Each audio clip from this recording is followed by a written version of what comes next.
Quando a gente é criança, a gente brinca. Então tudo parece que é lazer. Conforme a gente vai evoluindo como ser humano, como ser social, se envolvendo em instituições, o conceito de tempo livre, que é o que embasa o lazer, vai se modificando. Então, claro que quando você é criança, você tem escola, você tem alguns compromissos que são importantes. Então, assim, o conceito de lazer foi muito baseado na ideia de tempo livre relacionado a tempo de trabalho. Então, alguns debates começam a aparecer, porque se é tempo de trabalho, as pessoas que não trabalham, elas possuem lazer ou não? E como isso se evolve. Então, assim, a ideia de que lazer é o oposto do tempo de trabalho começa a ficar ultrapassada. Então, hoje o lazer ele é visto de diferentes formas. Claro que existe uma relação de tempo no lazer, mas o lazer também pode ser visto como um estado de ânimo, como outras perspectivas de desenvolvimento social, de participação comunitária, de engajamento. Então, a ideia de que lazer é tempo, necessariamente, começa a se diluir um pouco. O lazer é uma transformação do ser humano através das relações que se criam com o espaço, com o ambiente, com outras pessoas, com atividades, com objetos. Então o lazer se torna essa relação com o mundo que vai além da divisão trabalho-não trabalho. A palavra lazer não existe em certas línguas. Então, em diferentes formas, se usa a palavra ócio ou tempo livre, né? Que em inglês usa a palavra idleness, que é você não ter um movimento, não fazer nada, não produzir nada, né? Enquanto o lazer, existe uma ideia de que você está em movimento e fazendo algo.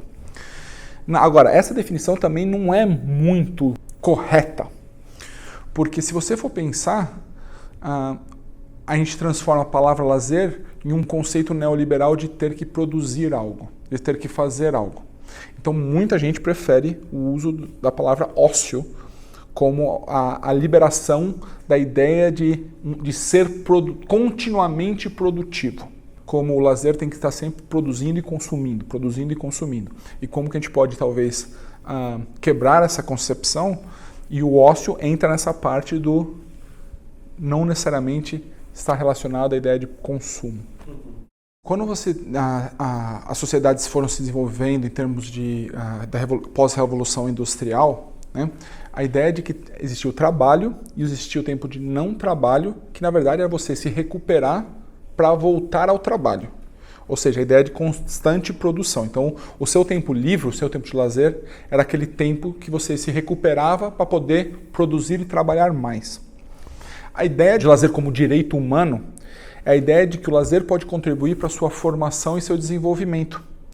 Então, a importância de ter o direito ao lazer protegido é justamente num mundo, não só numa sociedade, mas num mundo onde existe uma constante erosão dos direitos em diferentes níveis. Então, uma coisa que eu menciono na palestra é a proibição ao direito ao protesto. Então, a ideia de que você tem um direito a se manifestar, até voz, né? Nos Estados Unidos estão se vendo uma erosão do direito à opinião, né? Então, assim, como que a gente consegue daí proteger o direito ao lazer, que não é só um direito a se recuperar do trabalho, mas é um direito de desenvolvimento humano e pessoal e social. Por mais que as redes sociais estejam aí já há um bom tempo, se você olhar de uma forma mais histórica, é um processo muito recente ainda. Já existiam algumas pesquisas no mundo, inclusive aqui no Brasil, o pessoal lá da Unesp de Rio Claro, de onde eu fiz, já tinham pesquisas começando sobre lazer digital, mas é uma coisa que veio crescendo muito nesses últimos 15 anos. É claro que isso se transformou muito com a transformação e acesso a telefones. Né? Então, a transformação do telefone e o acesso à internet no telefone criou um boom no acesso a ofertas de lazer digital. As mídias sociais são um deles, mas a gente já interagia com o telefone como formas de lazer muito antes. Então, se você lembrar daquele jogo da cobrinha que tinha no celular, isso já era muito antes de existir mídia social no telefone. Existia o telefone, mas tinha o jogo da cobrinha que você passava o seu tempo de lazer ali. O que as mídias sociais fazem é ocupar mais esse tempo. A gente recebeu uma doutoranda da República Tcheca no nosso centro de pesquisa, e o trabalho dela é sobre lazer no trabalho. Então lembra que a gente tem aquela discussão primária de lazer e trabalho? Agora a gente está falando de lazer no trabalho. E parte desse lazer no trabalho é o tempo que os trabalhadores usam por acessar mídias sociais, jogos online, enquanto estão trabalhando. Então, o que acontece que a gente vê isso é não só o tempo de lazer sendo consumido mais por mídias sociais, mas as mídias sociais ditando para as pessoas qual tipo de lazer elas devem consumir, baseado no conceito dos algoritmos que vão indicar você tem esse perfil, então você tem uma tendência maior de consumir certos produtos e certas atividades. Então, dependendo do seu engajamento online, vão aparecer mais atividades de aventura, ou mais atividades de shopping, ou mais atividades de rua, dependendo do seu engajamento online. Então, isso te leva a um hiperconsumo, né? Uma sociedade que está sempre em busca da informação para aumentar o consumo no lazer, que pode ser visto de uma forma positiva, mas tem com certeza também um elemento negativo. A relação principal entre lazer e sustentabilidade está conectada à ideia de consumo, né? Então, assim, e tudo que nós fazemos como seres humanos é relacionado a consumo. Quando a gente pensa o lazer e a gente pensa o consumo do lazer, a gente tem que estimular as pessoas a pensarem o que ou quem produz aquilo que a gente está consumindo, né? Porque existem atividades de lazer que têm um certo nível mais alto de consumo de matérias-primas e de ambiente, vamos dizer assim, e tem outras que têm um menor impacto. Quando a gente fala de turismo, o turismo naturalmente tem um impacto maior em consumo. Porque normalmente o turismo envolve deslocamento. E o aspecto de deslocamento normalmente existe um impacto maior de emissão de carbono. Mas o que a gente vê é que a atividade de turismo também incentiva outros tipos de consumo secundário, como compras de novas roupas, por exemplo. Então, uma das pesquisas que a gente desenvolveu é sobre o conceito de decrescimento. Agora, se a gente pensa o lazer como um direito humano, o básico é que o lazer seja preservado, porque existem evidências que o lazer traz benefícios tanto para o bem-estar, como um potencial benefício para a preservação do meio ambiente.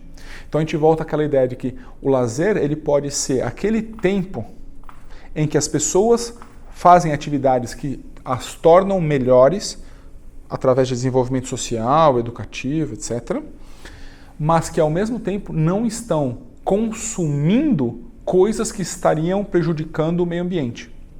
Então, se você conseguir organizar o lazer de que uma forma de que você construa o lazer para que não seja uma reprodução do hiperconsumo que existem na sociedade hoje em dia, você consegue reduzir aquele consumo e preservar o meio ambiente através de um consumo menor de matéria-prima. Eu sempre tenho ótimas memórias da minha infância aqui no Brasil das ruas de lazer. Então, o que eram as ruas de lazer? Eram espaços públicos, atividades fechadas, onde diferentes classes sociais se uniam para praticar esporte, atividades, se encontrar.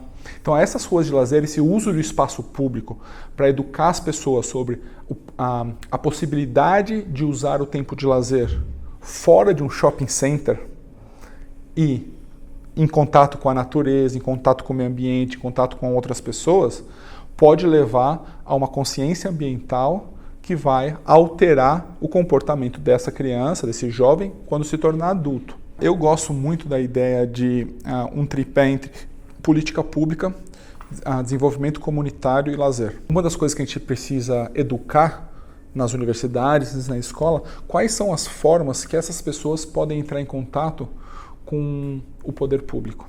Você cria uma possibilidade de eles oferecerem, sugerirem opções de lazer que vai beneficiar a comunidade. Então, acho que o primeiro passo para transformar é você conseguir criar um engajamento da comunidade para que a comunidade tenha voz para se comunicar e falar, olha, tem esse espaço aqui, podemos usar, vocês podem apoiar e deixar isso criar um pouco de grassroots, né? A escala que é 6:1 não tem direito ao lazer, tem direito à recuperação. e volta para aquela ideia de que você tenha folga para se recuperar para o seu trabalho. É claro que vai ter um debate econômico sobre qual é o impacto econômico dessas transições. Agora, é interessante que aqui no Brasil eles estão discutindo 6x1. No resto da Europa eles estão discutindo 4 dias de trabalho, ao invés de 5, certo? Ou seja, a ideia de 6x1 já é uma coisa que já passou há 50, 60, 100 anos lá. Né?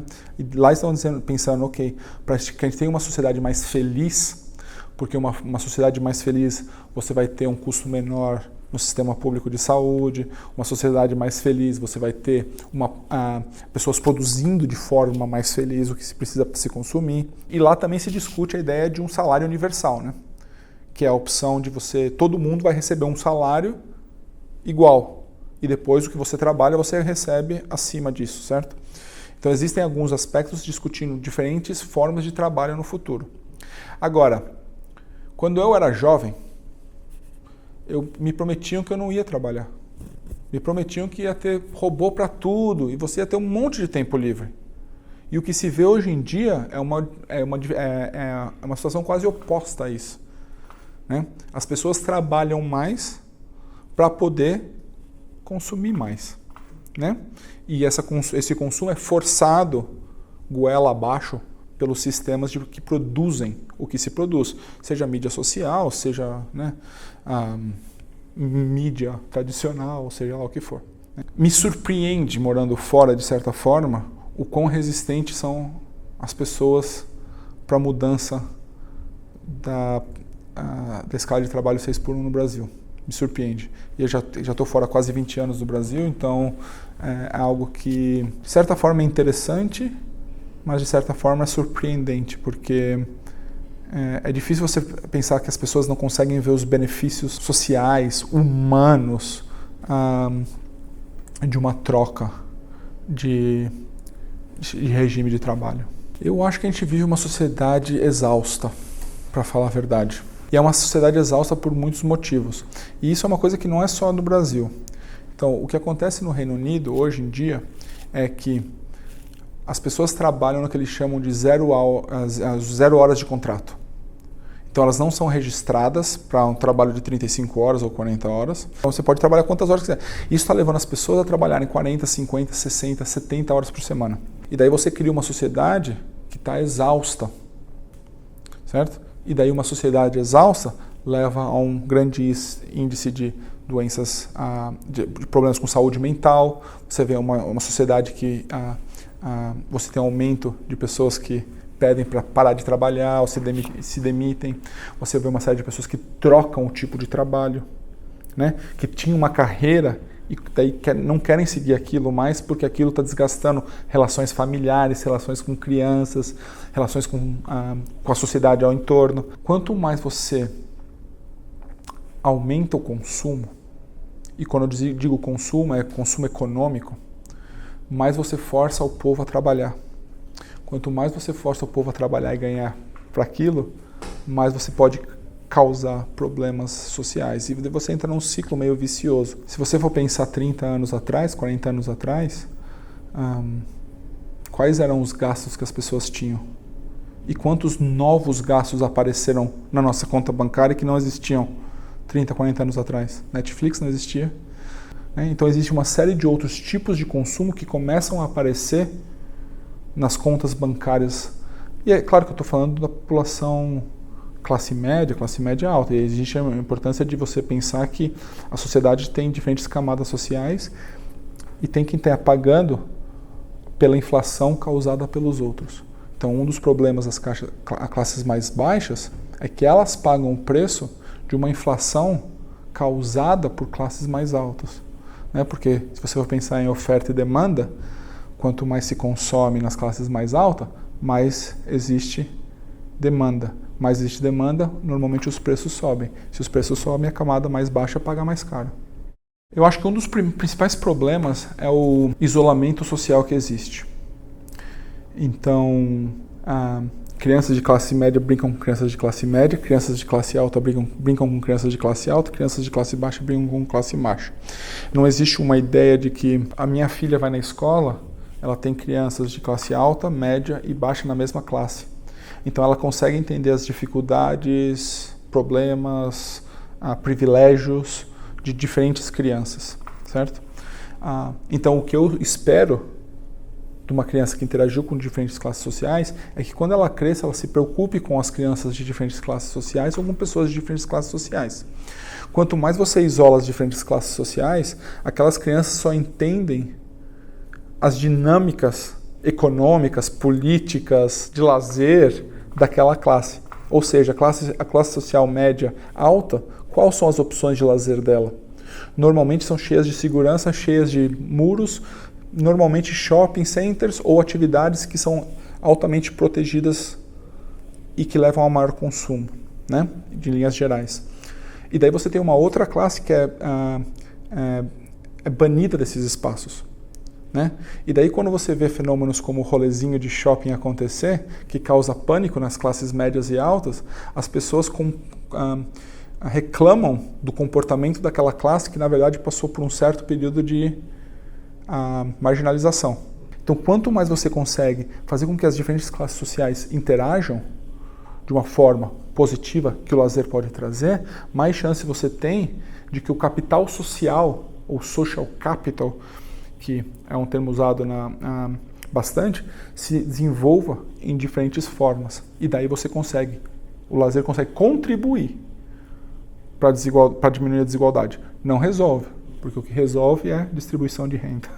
Então a importância de que a sociedade civil proteja organizações que ainda defendem a cultura, o lazer, o esporte para todos, um ambiente de inclusão, de comunicação, de encontro. A gente espera bastante do poder público, mas existe uma série de organizações que fazem esse papel muito bem feito. E às vezes o que a gente precisa é valorizar um pouco mais as coisas boas que acontecem no Brasil. O SESC e o SESI são exemplos, mas as universidades públicas também. Então uma das coisas que eu sempre falo é que, por exemplo, os projetos de extensão das universidades públicas brasileiras são altamente importantes, projetos importantes de mobilidade social, de integração, de recreação, etc. Eu sempre uso o exemplo de extensão universitária das universidades públicas do Brasil, fora do Brasil, porque eu realmente acredito que seja um instrumento com grande poder.